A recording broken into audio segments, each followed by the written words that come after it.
Abelhas Bioma Caatinga, sou Gilvan. Sobreposição de abelhas. Na verdade, nós temos abelhas que vivem, várias espécies convivem no mesmo ambiente. E aí é preciso observar bem a natureza, saber, conhecer, porque foi o vídeo que eu fiz sobre, no dia 10 agora, a mandaçaia da Caatinga ocupou, claro que ela estava definida, estava quase morta, poderia ter, ainda a rainha está ali, mas ela expulsou a mandaçaia da cupira da Caatinga, que é a Partamona seridoensis. Esse é o nome da espécie. Então, e por que isso acontece? Isso é chamado parasitismo social interespecífico, entre indivíduos da espécie diferente. Entre específicos também acontece. Na natureza é muito difícil a gente ver. Claro que eu já vi até 6 abelhas, claro que a exótica, a africanizada, que a gente chamava só italiana, mas existia no mesmo local munduri, existia um brabo, uma abelha branca, uma mandaçaia, tudo isso, mosquito verdadeiro e uma italiana, um pau-ferro. Diz que até existia outras, no passado existiu, antes de eu me entender como gente. A mandaçaia tinha várias mandaçaias, na época tinha bem umas 6 colônias. Mas isso é uma questão que a gente tem que entender, que ela está ali, tem um espaço grande, a vegetação, seja uma floresta, uma quantidade de alimento disponível durante praticamente todo o ano. No caso, lá na beira de Riacho, que é no município de Morelândia, eu até já filmei esse pau-ferro. Mas quando a gente observa na natureza, não tem muito. O que eu vi, que eu saí daqui de Petrolina, foi até Paulistana, sul do Piauí, no Carnaval 2023, foi ver lá no local, Água do Escuro, tem essas denominações, que é uma propriedade lá do seu Luiz Teixeira, na área rural de Paulistana, e na época tinha 25 mandaçaias, mas quando essa mandaçaia estava ali, como que acontecia? Foi a natureza sozinha que fez aquilo ali? Não. Quando o pai dele comprou a propriedade há quase 90 anos, na Imburana que tem lá, ela já existia com mandaçaia da Caatinga. Inclusive, dessas 25, 3 foram ocupadas. Uma foi ocupada pelo munduri, que chama munduri da Caatinga, a Silva. Outras 2 foram ocupadas pelo canudo, que lá ele chama de manso. Eles. Mas mesmo assim ainda tem 23 mandaçaias. Mas quando ele vai, a Imburana de Cambau é muito antiga, ele bate no tronco, nos galhos, e vê que tem um oco. Ele fura, bota um pequeno osso de animal, para não fechar, o caule não fechar, e ali arrancha outra abelha. Então, isso é um caso raro. Tá lá, filmei, mostrei, mas é muito difícil. Mas ele cuida daquilo ali como fosse a menina dos olhos, ou seja, ele cuida muito, tem o máximo de cuidado. E na natureza, isso acontece? Não. De modo geral, não. A gente não tem tanta abelha, mesmo tendo sobreposição. E quando você entra com abelha exótica, quando você transporta uma abelha exótica, ou seja, inclui uma abelha na sua criação que não é do seu local, que não é endêmica, aí complica mais. Aqui, eu, no caso, tive 15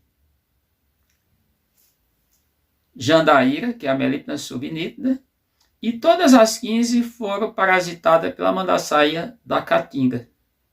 Ou seja, uma abelha destruindo a outra abelha.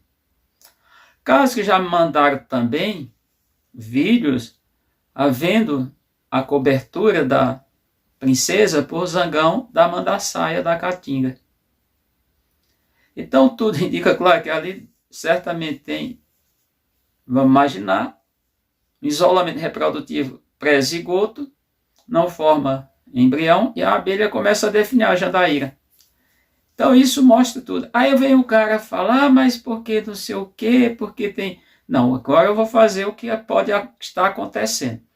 Os colecionadores robistas têm muitas abelhas de tudo quanto é lugar, mas ele tem 1 ou 2 colônias fracas que ele está alimentando como fosse um pet, pior do que um pet, ali o tempo todo, botando pólen, botando não sei o que, mel, sei tudo, garapa de açúcar, vitamina, um monte de coisa, e as abelhas não desenvolvem, abelhas sempre fracas, Então elas não têm nem disposição para parasitar a outra.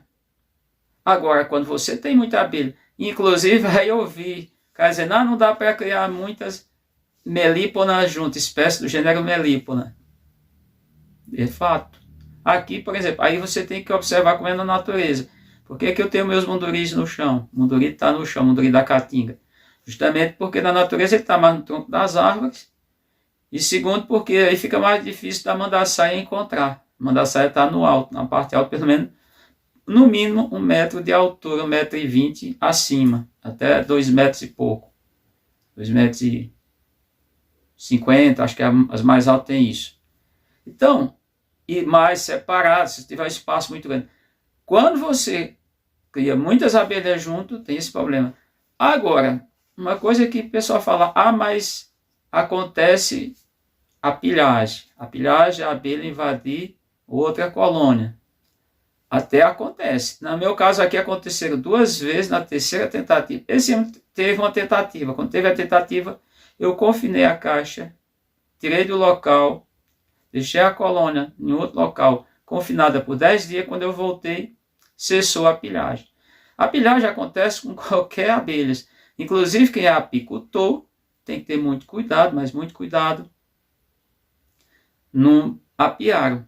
Mas mesmo, não, é recomendado que quando as caixas são muito próximas, não visitar e nem coletar mel durante o dia. Fazer durante a noite.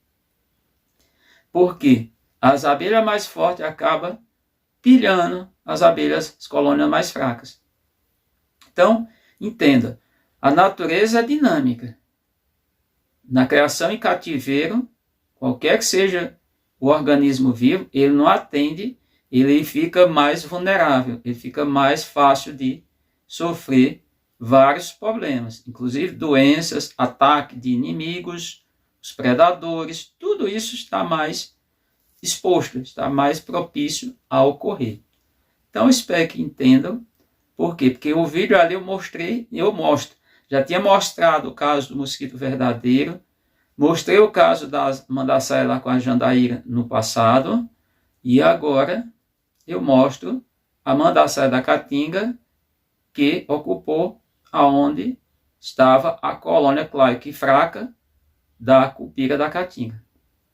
Então, esse é o Jornal do ABC, foi o número 177, e a gente termina por aqui. E pode fazer observações e perguntar. Os vídeos é justamente para isso. Se vocês não interagirem, não faz sentido eu produzir vídeos para o canal.